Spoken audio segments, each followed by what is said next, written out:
السلام عليكم ورحمة الله وبركاته. جرجرتو هردفتوني channel Abdurri Teach Media hundinu warreen channel Abdurri Teach Media jala jirtan hundi channel barnootati waan ta'eef channel kana like share subscribe gootanii Abdurri akka jajjabeessitan asumaan isin hubachiisa barnoota qabxii barbaachistu taate chapter 2 keessatti kan dhiifne waliin laallee kala gama fuula duraatti waliin deemna gizeetti aanu chapter 3 waliin jammarra garuu ijoolleen jarjartee gariin chapter 4 faa keessaa gaafii na gaafatti 5 keessaa gaafii na gaafatti achiin keenya yeroo dheertuu qabdanii hojii baay'ee waaniin oofuuf isinirra addan dhaabu jeeti malee chaalenjii hedduutu na mudachaa jira kanaaf gizeen itti gee isanis wanni kun amma kaalkulamiin kun kaalkulamii haarawaa ture kaalkulamii haarawaa waan ta'eef wanta ajjannoo duraan irra dabaree dhaabbanneeti isin barsiisaa jirra malee akkuma keessanii nuuf haaraa wanni kuni ammas irarii tokko qaba kanaas waliin sirreessinaa osoo isteeppiin ani irra jiru laaltanii arkitanii osoo nan chapter 3 seenin chapter 4 5 6 keessa gaafii hin gaafatinaadha kanuma irra jiru kanuma irra dabarfannee kana nu gaafadha isin jenna kara barnoota keessaniitti waliin haa dabarfannu barnoota waliin turtii gaarii isin jenna aggregate demand and aggregate supply ja mazureen keessanii asirratti kan waliin laallu maal ture qabxii barbaachistuu taate eenyusin equilibrium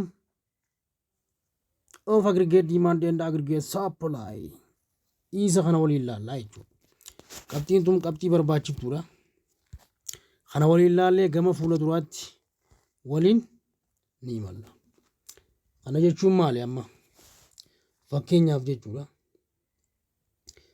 waliin haa deemnu madaalli fedhiiti wanti kun maali let bring aggregate demand and aggregate supply together to see how the market price of products is determined nunja kana jechuun maali asirratti gaa fedhiin dhiyeessi waliigalaa tokko jechuudha walitti fidee gatii gabaa oomishaa tokkoon akkamitti akka murtaa'u haalli itti ilaalu jechuudha akkaataa aggregate supply and aggregate demand kana equilibrium irratti waliin laalaa nunja waliin halaallume kana jechuun maali section we put aggregate demand and the short run aggregate supply in together to achieve short run in equilibrium in economy kana jechuun gaa economy keenya amma akka duraan dabarfannee miti asirratti garaagarummaa qaba kan dabaree waliin wal dhabaa jechuudha kun vice versa taa ture wanti san faallaa walii deemaa ture amma immoo asirratti equilibrium irratti jechuudha equilibrium quantity irratti wanti hundinuu maal taha wal qixxaataa asirratti maal wal qixxaataa demand fi supplynis wal qixxaata wal the same ta'a jechuudha state balance ta'a asirratti equilibrium jechuun iddoo aggregate supply fi aggregate demand fi supplynis itti wal qixxaatan jechuudha karaa biraatiin jechuudha haalaallu hotu kana jechuun maali amma fakkeenyaaf amma wanni inni nu ibsuu fedhe jechuudha kutaa kana keessatti ma fedhii waliigalaa dhiyeessi waliigalaa tokko yeroo gabaabaa keessatti jechuudha walitti qabamee diinagdee keessatti wal madaaluun isaa madaalli wal qixa ta'uu jechuudha yeroo gabaa akka galmaan gaa'u yookaan akka waansa wal qixxeessee yookaan madaalee galma geessee itti iddoon itti agarsiisan eessee jennaani equilibrium quantity jennaan jechuudha equilibrium jennaan kanaaf hoota ammaas as koota waliin alaallu aggregate demand and the short run in what aggregate supply determined price level and real GDP in what figure show fakkii lama jaharratti jechuudha show an aggregate demand curve short run aggregate supply curve short run aggregate supply curve in akkamitti argisiifamaa we considered to quantity demand of real GDP in quantity supply in what? Supply of real GDP. Three different price level P1, P2 and PE. Isaan kana asirratti jechuun asir fakkii kanarratti waliin ilaalla amma hotu. Asirratti ilaal isteepii kanaan kaa'e. Asumarratti sirraa fixaan ilaalta. Akkana dhufee akkasinni deemee jechuudha asirra wanti kun iddoon akkana dhufee akkasii wal qaxxaamure. Iddoon amma inni itti wal qaxxaamure kun maal jennaan? Equilibrium jennaan. Asirratti short run aggregate supply is short run aggregate demand is asirratti maali? The same wal qixaa jechuudha. Equal wal qixaadha asirratti jechuudha. Maaliif shortage ta'us surplus ta'us jechuudha. Maaliif yoo hanqina qabaatee jira shortagein isaa surplus yommuu maal ta'e yoo caalmaan argame jechuudha. Inni sun iddoo kanarratti isaan hundinuu maal ta'a? The same asirratti wal fakkaataa walitti wal qixa jechuudha. State balance dha jechuudha iddoon kun. Iddoo barbaachiftu state balance ta'a. Kanaaf equilibrium quantity irratti wanti nuti ilaallu equilibrium irratti equilibrium jechuun iddoo wanni isaan hundinuu kan bakki iddoo isaaniitti wal qixa yookaanis state balance ta'an jechuudha. Gabaabumatti goonii haa dabarfannu. Hoottu ammaas. Amma isa reefuu dabarfannee san laallaa jechuudha amma asirratti. Amma fakkeenyaaf at P1 the quantity P1 what? P1 quantity supplied of real GDP Q2 is greater than jeelaal garte Q2 is greater than that of the quantity demand. Q1 irra jechuudha.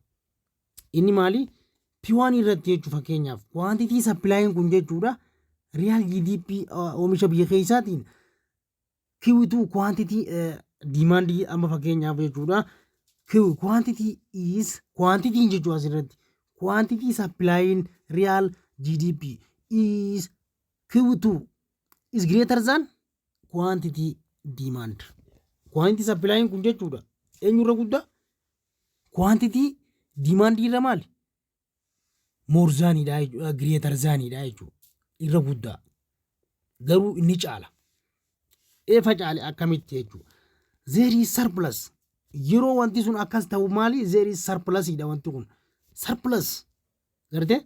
Surplus idha jechuudha. Kana jechuun amma fakkeenyaaf wanni sun gizee surplus ta'e wanni kun caalmaan argamee jira jechuudha. Eenyu caalmaan supplying gizee caalmaan argamee wanni kun maali? Surplus gudi tajaajilli isaa maal ture? Surplus good jennaan jechuudha. As a result price level drop in what? Firm decrease. Decrease what? Output and consumers increase consumption.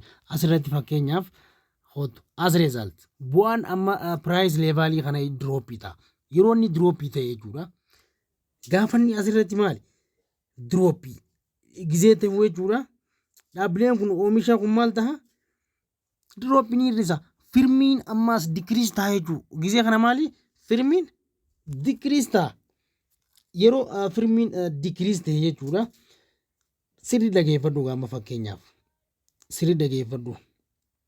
Gadi bu'a wanti kun gizee gabbu'aa deemu fayyadamtoonni asirraa fayyadamu yookaanis maamilli maal ta'a? Maamilli waan kana barbaadu ni dabalaa jenne. Firmiin decrease output in consumer increase. Gaafa firmiin irratu jechuudha. Namni waan bitatu dhabeeti waan barbaadu san hogga magaalaa irraa dhabe namni san baay'atee waan silaa barbaadu sun magaalaa irraa dhabe inni sun maal ta'a? Ni dabala. Eenyu dabalame fakkeenyaaf maamiltoonni kee wanta silaa barbaadu san jechuudha waan silaa sirraa barbaadu. Waan dhiyeessaa keetira dhiyeessaa ture san yoo kan sirraa dhabute wanni san hanqinni waan sanii sufficiency waan sanii seen jechuudha. Maamilli kee increase consumption itti fayyadama irratti maamilli kee maali? Ni dabala jechuudha. Maamilli kee fedhii isaa barra itti dabale garuu immoo waan silaa barbaade san dhabe jechuudha. Asirratti consumers increase what? Consumers increase consumption as what? The price level drop. Inni san faallaa sanii ta'e argama jechuudha. Gizee inni sun irra caalatti wanni san isaan barbaadan wanni san drop iddoo sanitti ni dhaabbata jechuudha. Kanaaf sirri dhageeffadhu. Think of what?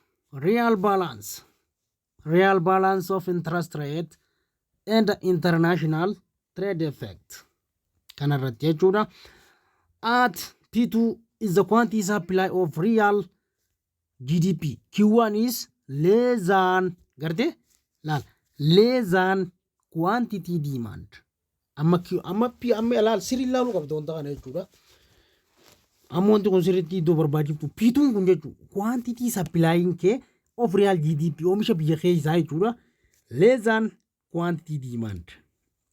Amma supplying eenyu gadi less than what quantity demand gadi jechuudha P2 irratti laaluu dandeenyeef duuba ol deebinee fakkeenyaaf hottu asirratti inni tokkoffaa reefuun tana as ture fakkeenyaaf P1 irratti jechuudha supplying keenya eenyu supplying keenya kun eenyu irra demandii kanarra aggregate demandiin quantity demandiin maal ta'e more than quantity supplying quantity supplying more than what more than aggregate quantity quantity demand jenne reefuun tana ni caale amma immoo isa kanarratti hootu P2 irratti immoo maali faallaa saniitii argame jechuudha aggregate amma fakkeenyaaf quantity supplying amma leezaanidha jechuudha eenyurra aggregate demand irra jechuudha akkamitti akka ta'e ni ilaalla amma asirratti shortage jedha wanti kun gartee akkasi dhufee miti asirratti kana jechuudha iddoo kanatti sarara kana gad jira asirratti kana ilaaluu qabdu jechuudha asirratti haala kanaan adda baafachuu dandeessu eessa jirra P2 irra jira amma P2 kana haalaallo amma asirratti P2 the quantity supply of real GDP is less than what of quantity demand akkuma nuti jenne jechuudha there is yeroo kana maali there is shortage of good warreen tajaajila yookaanis good and service asirraa argatan shortage dha jechuudha maali shortage itti dhufe hanqina itti hangni hanqate waan isaan barbaadan ni dhaban ni wanta silaa isaan barbaadanii dura hanqate yookaanis kaarsiitutti dhufe jechuudha asirratti sirriitti ilaaluu qabdu asirratti iddoon kun iddoo murteessituudha gartee haala kanaan jechuudha haala kanaan hottu kanaaf jaa asirratti hima fakkeenyaaf as result price level is rise firmi okay hottu at P2 in the quantity supply of real GDP is Q1 is less than what quantity demand there amma shortage good and servicing master good in shortage ila jenne price level is rise wanti sila malayni jechuun adeemsi maallaqa price level isaanii maal ta'a price level isaanii rise ni dabala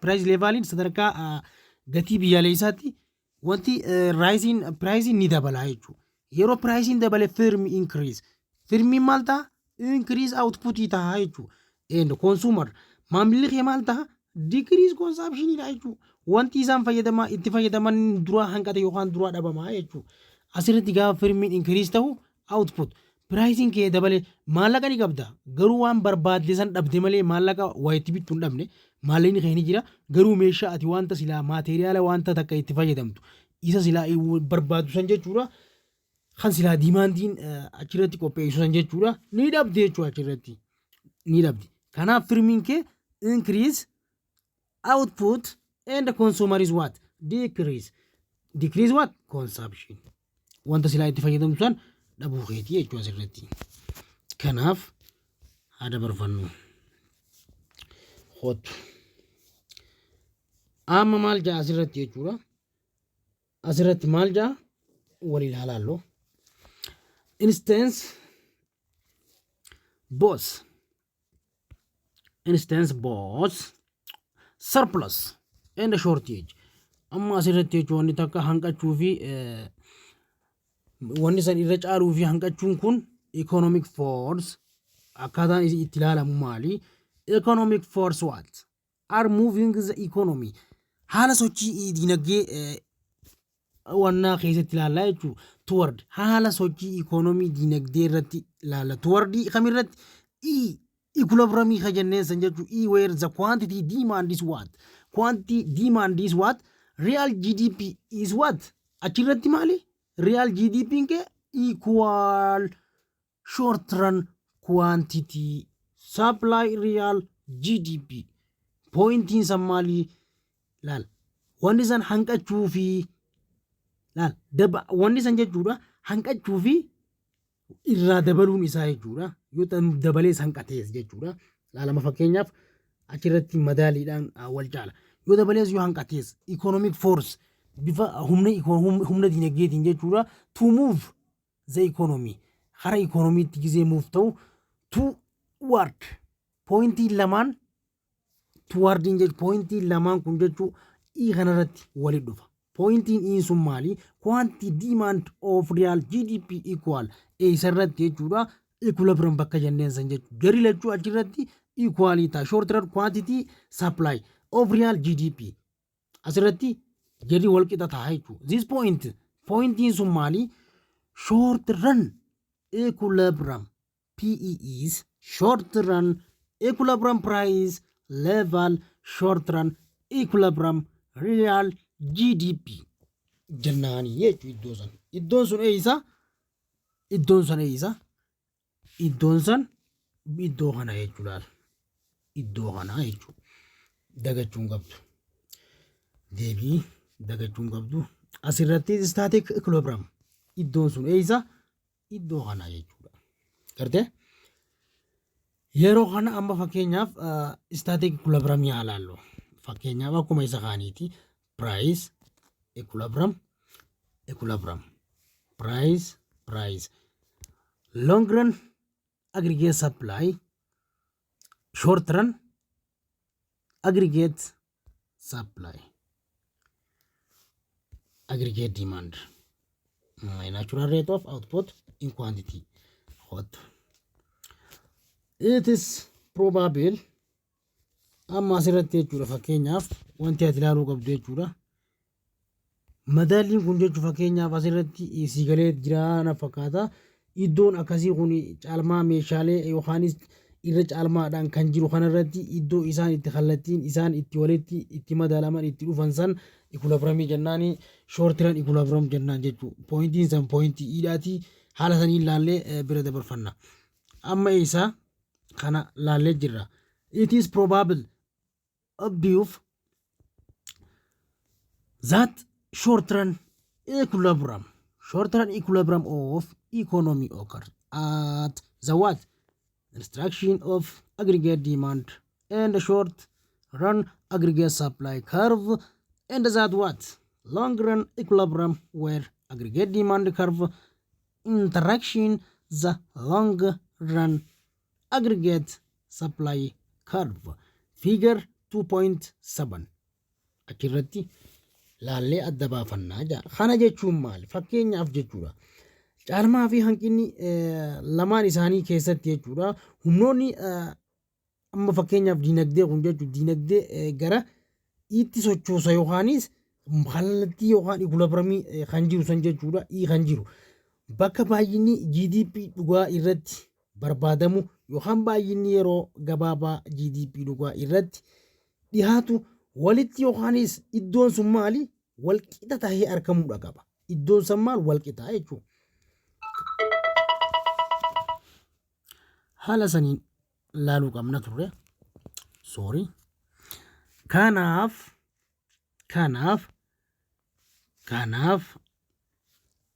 sorry amma asirratti haa laallu kanaaf amma wanni nuti ilaaluu qabnu haruma inni achirratti ilaalaa show instead of long run short run in equilibrium achirratti ilaalaa adda baafadhaa nuun jee laallee adda baafannee jirraa jechuudha asirratti karbiin kun maaliif karbii akkasii ta'e inni kun maaliif iddoo kanatti wal qixxaata oomishni real GDP dhugaatis bakka itti walitti dhufuu fi oomishni barbaadamaa fi wanni hundinuu iddoon itti wali dhufu yookaan walitti galu iddoo kana ture jechuudha qabxiin barbaachistuun equilibrium kanaaf kana laallee dabarfannaa jechuudha show state in long run and short run equilibrium the aggregate demand curve and aggregate supply curve were to what remain unchanged asirratti wanni ati ilaaluu qabdu maali remain what unchanged kootu amma asirratti eenyu show state of long run and short run equilibrium in the aggregate demand curve and aggregate supply curve to remain unchanged. Wanti kun sirriitti ilaala remain unchanged dha jechuudha. Wanti kun hin jijjiiramu asirratti maaliif hin jijjiiramu state balance jennee wanti kun asirratti kanaaf remain unchanged dha jechuudha. The economy would continue produce the natural rate of output have an equilibrium one ta'eef equilibrium price identifiedly. Okay, identifiedly kanaaf unchanged ta'e haala kanaan ni dabarfanna. Shock to aggregate demand shock ni beektan gaa shock jechuun amma fakkeenyaaf shock jechuun rakkoo jechuudha. Rakkoon isaa hoo maali? Rakkoo isaa laallee kara chapter 3 waliin deemna. However, notice above there are many reasons. They why the AD and AS aggregate demand and aggregate supply curve shift. A change in aggregate demand short run aggregate supply will obviously affect the price level and or real GDP. Kana dhugaadha kun shock jechuun rakkoodha. Rakkoo isaa jechuudha. Jarri jechuu both what will obviously affect the price level and or real GDP. Kanuma jechuudha. Haala kanaan demand shock case P and maal jee asirra giraafii irratti agarsiisaa jira. Demand shock case P and Y to change in the what the same direction both rise lamaan isaaniitu maali rise dha jechuudha. Direction tokko irratti rise with an increase ammallee in what demand and both fall yeroo takkatti jechuudha. Demand and both lachuu isaanii fall ni kufu with decrease in demand. Sirrilaali demand shock case sabam demand shock case keesiin isaa P and Y irratti halaalumma fakkeenyaaf asuma isuma maangatii kana irratti jechuudha. Kana irratti yeroo laallu jechuudha. Direction takka irratti jechuudha both rise jarri lachuu maali rise ni dabalan yeroo rise taa yeroo isaan san dabalan karviin isaanii maal taa increase ol deemaa jechuudha. Ol garagalee deema in what demand and the boss ammallee demand and the boss jarri lachuu demand fi aggregate demand fi wanni isaa maal asirratti maal ta'a maal ta'e boss isaan lachuu jechuudha. Demand and supply is what fall with decrease in demand yeroo kana demandin decrease dha jechuudha. Haala kanaan laallee dabarfannaa asirratti jechuudha. Kun olaal kootu pointii kana irratti halaallu jechuudha. Asirratti price dha kun demand aggregate demand one aggregate supply amma fakkeenyaaf real GDP E0 E1 jee iddoo kana jira jechuudha. Asirratti aggregate demandin increase yoo ta'u y iddoo kana jira y0 fedhu akka fedhe haa ta'u PY okay PY price Y kajanneen san jechuudha. Y P price fi Y jechuudha. Amma asirratti wanti nuti ilaaluu barbaannu decrease showcase P price and Y jechuudha. To change price and Y jechuun price fi Y dha Y bakka bu'e kana jechuudha. Inni real GDP kana jechuudha aggregate quantity demand kajanneen san jechuudha. Asirratti maali jarri lachuu in the what the same direction tokko irratti jechuudha.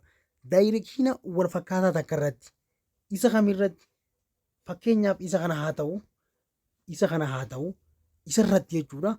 Both rise inni tokko yoo increase ta'e isaan lachuutu prices increase demand is what increase. Ammas deebi'ee maal ture demand and the both fall price yoo jin jechuudha.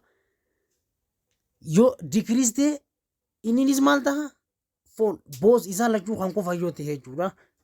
Asirratti kan qofa yoo ta'e